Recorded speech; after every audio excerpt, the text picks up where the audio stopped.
Magandang umaga, narito ang ating update sa binabantayang bagyo, si Bagyong Francisco. Bahagyang lumakas ang bagyo o Typhoon na Francisco habang ito'y nasa Philippine Sea. Ngayon, ang lakas ng hangin malapit sa gitna ng bagyo ay nasa 140 kilometers at samantala itong pagbugso ng hangin ay umaabot sa 170 kilometers per hour.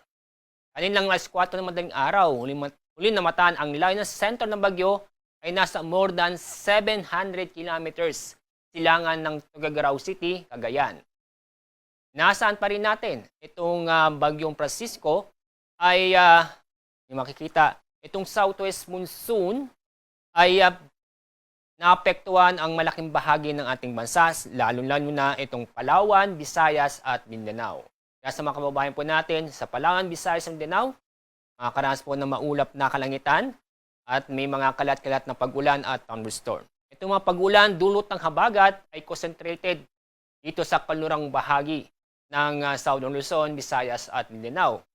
Tulad ng Palawan, Mindoro Provinces, Negros Islands Region, Western Visayas, Zamboanga Peninsula at Orm. At yun namang low pressure area, nasa labas pa rin po ng Philippine Area of Responsibility at napakalayo sa ating bansa. Kaya sa mga oras ito, hindi po natin inaasahan na makakapekto sa ating lagay na panahon ngayong araw.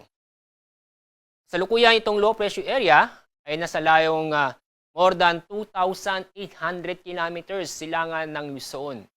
At itong low pressure area, inaasahan natin ikilos pa-recurve patungo sa Japan.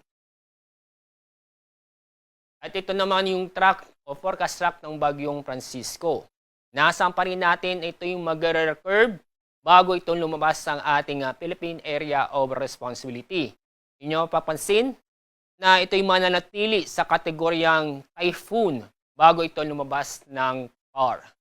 Sa araw ng Martes at Miyerkules, June 23, 24, itong sentro ng bagyo ay inaasahang nasa pinakamalapit na distansya sa extreme northern Luzon, around 200 to 300 kilometers silangan ng Batanes.